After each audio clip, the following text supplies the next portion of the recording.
One of the larger looming challenges of today's day and age is the constant state of depression that hangs over the head of too many people. And sure, it can fade away when fortune rolls around and the sunshine of life comes back in, but inevitably, when it decides to come back, it's stronger and more intense than ever. One of the strangest paradoxes becomes illuminated when we realize that when we're winning, it seems crazy that some people choose to lose. And when we're down and we're losing, it can almost seem impossible to try and get ahead and start winning again. If you've been disconnected from your true nature for too long, it's only right that you're going to be depressed. And while these negative emotions can weigh heavy on our lives, they do actually serve as important messengers to scream at our conscious mind an alert signal that we're not living life in accordance to our true nature. You can't suppress these parts of yourself that need to be played out. You have to gratify your natural desires. You have to create intentional time to sit with your shadows and your vices and process their origin and their evolution. And lastly, you really have to create time to pursue your creative impulses. If you feel like you've been wearing a mask for too long, living a life that is really not how you want it to be, and feeling empty inside because of this, then really it's time to just nut up and shut up and get to work on this important issues. I believe many solutions can be found in our energetic states, our emotional regulation, and really our overall lifestyle design. So one of the biggest keys to all this is understanding that it's really extremely dull, boring, and just honestly unnatural to have one singular identity 24/7 all year long. Essentially what I mean by this is you really don't want to just whore yourself out to your own profession, whatever that is for you.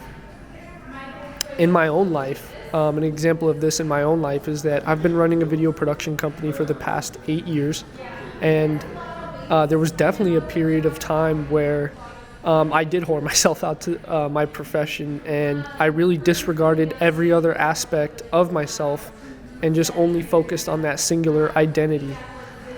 I stopped doing other things that brought me massive fulfillment. I stopped playing golf, which I really love to do. I really put my personal fitness on the back burner. And worst of all, I stopped creating video content for myself and my own creative impulses, and I only focused on client projects.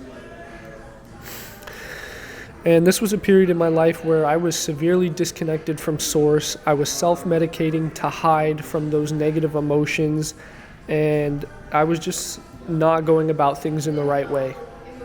And that's why I felt honestly compelled to make a lot of this video as I was processing and coming out of this slump. Slowly but surely, I began to work on these issues, and that's when life really started to trend upwards for me. I really had to sit with my traumas. I had to intentionally process my emotions and my relationship with a lot of things, a lot of people, and most importantly, my relationship with myself.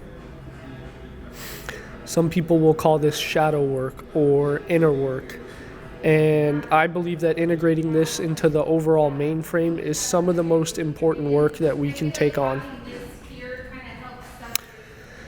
Like I've stated in past videos, if you can understand yourself and venture into the depths of your own soul, then you can really understand the entire world around you at a far greater level, right? You can only meet people in the depth in which you've met yourself. So, give it an honest attempt at trying some new habits or implementing some new practices so that you can repair that relationship with yourself.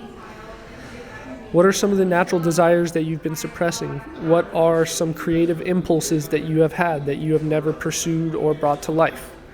What are the other parts of your shadow that you've been hiding? And things like anger, addiction, greed, for just some quick examples. And how can you bring those to the attention of your conscious mind and begin work on understanding them? And more importantly, how can you integrate them into your overall personality?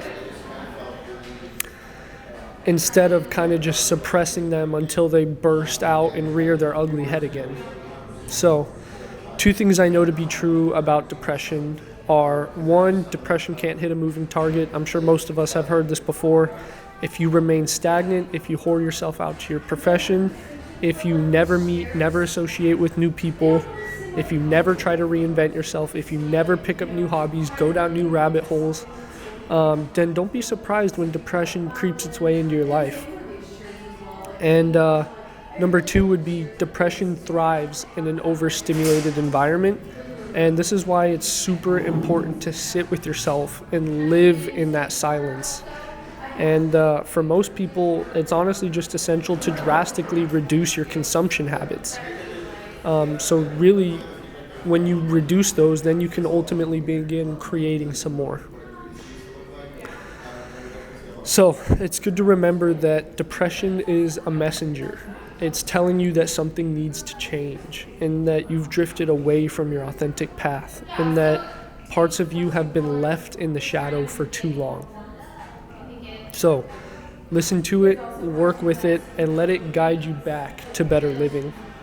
The overall goal is not to eliminate negative emotions, but more so develop a mature relationship with them. And it's really about becoming whole, understanding reality more clearly, and really just engaging with this life with constant intentional purpose. This is the real work, and it's worth every moment.